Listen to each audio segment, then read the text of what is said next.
what's up? Welcome to this own presentation. In this video, we're going to talk about hip-hop. This is going to be the first of 3 installations based on the concept of hip-hop. Be on the lookout for the next 2 chapters that will come in the future. Today's presentation is going to focus on hip-hop, its origins, the 5 elements of hip-hop, and how they connect to the occult science called alchemy. Today we'll be covering hip-hop's history from funk to soul to rapping to b-boying. How this connects to alchemy and elements, and how hip-hop became a cultural phenomenon. We're going to break down each element in hip-hop individually. We're going to also talk about the spread of hip-hop from the East Coast to the West Coast, even globally. I really want to talk about alchemy as well because most people who are probably watching this video may not be specifically clear what alchemy is. Alchemy, as it's known today in the West, is usually associated with making lead into gold. And you can look at that as symbolism because changing lead into gold could also mean, activating your root chakra to the crown chakra, like how they have in the Eastern systems. It could also mean taking something that's not valuable and making it something that's valuable or something that's unique, manifesting something that didn't exist before. Example, alchemy is really broke down in 3 elements, 3 parts: sulfur, mercury, and salt. You usually need those 3 to perform the art called alchemy. Mercury is known as a planet in astrology, of course, but it could also be known as a medium. And when they say it's a medium, it's really a messenger, usually a messenger between the gods to mankind. Chi and sound are forms of Mercury. So, because Chi and sound are a form of Mercury, hip-hop is a music that uses sound as a medium. So, sound has been around for a long time, and historically it has also been able to know how to heal, how to change your emotions.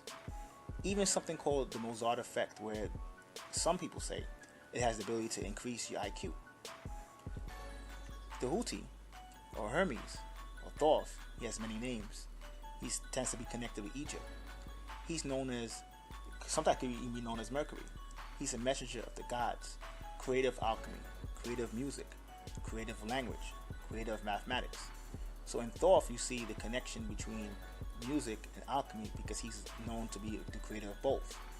Now some people could have Thoth as a person, or some people could have it as a group of people who took on the name, or to some it could be an order. But either way, he was known as the creator of alchemy, music, language, even known as the god of communication. So when you look at it from that perspective, then you look at hip-hop.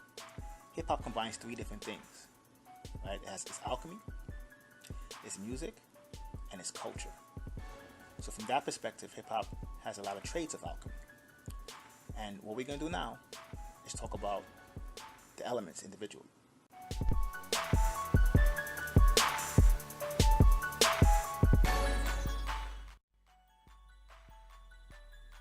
We're going to start to talk about the MC, but first we're going to talk about Kool Herc, because you really can't talk about MCs without talking about Kool Herc, even though he's properly known as a DJ.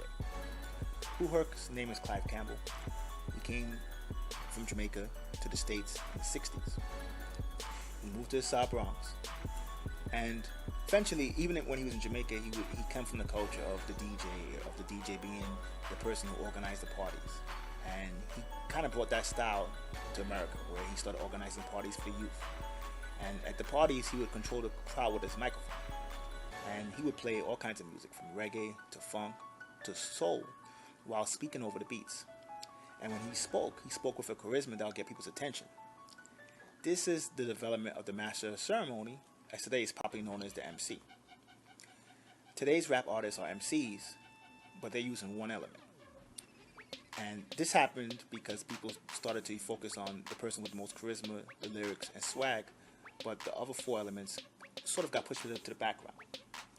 Battle raps even developed from this concept, and the battle rap was developed by the person who had the most charisma, had the most lyrics, and was able to freestyle usually over an audience. And some would argue that battle rap is actually hip-hop in its purest foundation. The second element is the DJ.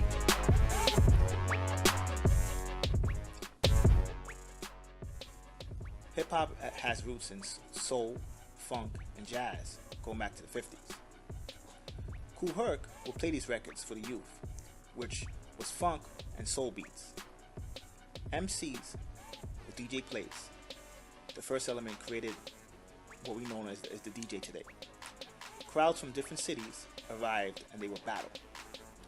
And eventually it became a social event and it became very popular. And for the most part, when it became very popular, the DJ became sort of like the organizer of the show. And in some sense, it's sort of like how the MC is known today.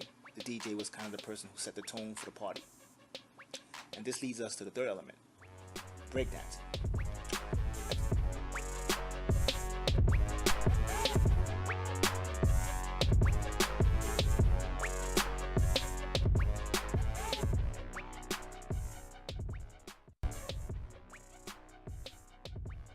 At the time, hip-hop was not invented, so a lot of times they used to play soul, funk, with breaks and beats between looping instruments, repeating, and this manifested into what we know as scratching.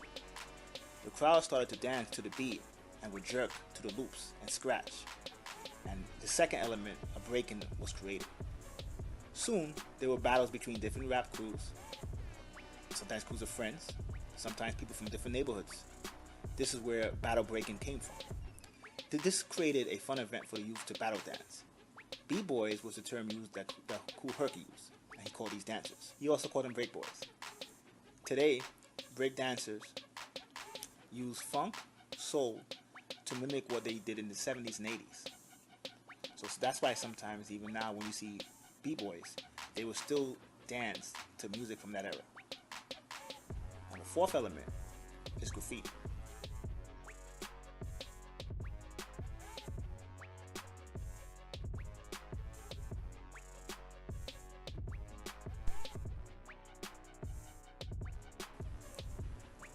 Graffiti, for the most part, started in Philadelphia.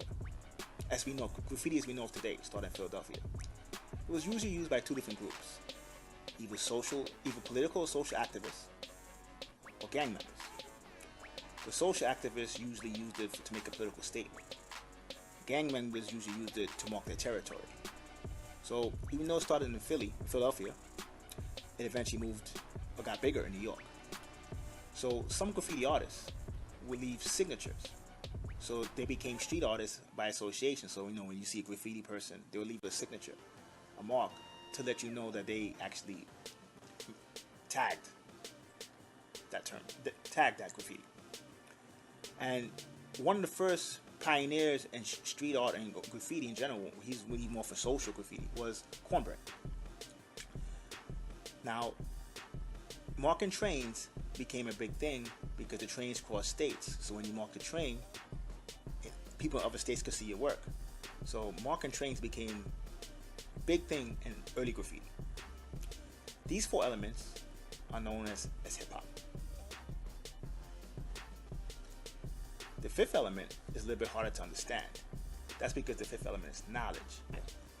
These are the four elements that you know of. MC, the DJ, graffiti, B-boys, and breakdance. So those are the four that you know of. Those are the four visible elements. The fifth element is knowledge. Because it's knowledge, it's a little bit more intangible. So it's usually the element that gets pushed in the background. So the MC was supposed to be the one who brings the knowledge. Chuck D, a Public Enemy, used to call hip-hop the Black Man CNN, particularly for this reason. And Public Enemy was really known for their conscious and social rap. So obviously they followed this protocol. This connects back to Dorf and Mercury, who was the god of communication, creator of alchemy, creator of music. This is where hip-hop can tie into its alchemical roots, going back to Egypt. In hip-hop, they'll bring knowledge to the inner cities through art and culture. The fifth element, or knowledge, is the missing element today.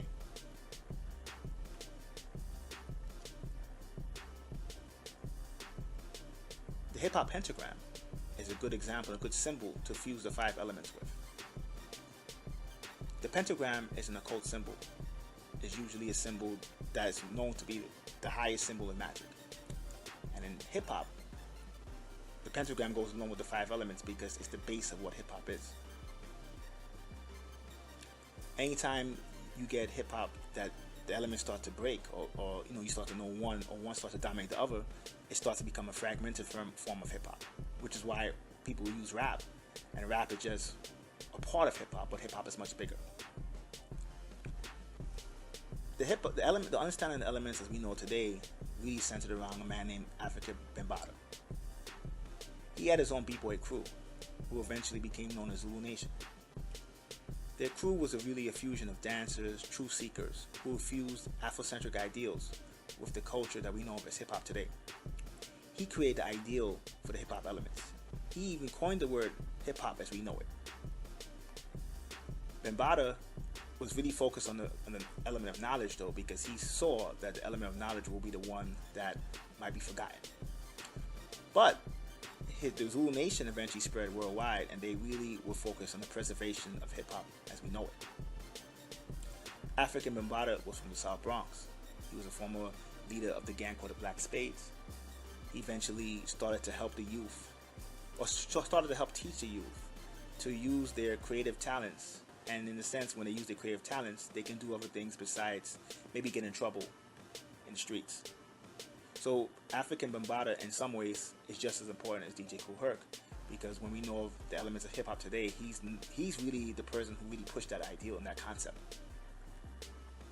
And then from this, hip hop spread from the East Coast to the West Coast, and then eventually spread worldwide, spread globally.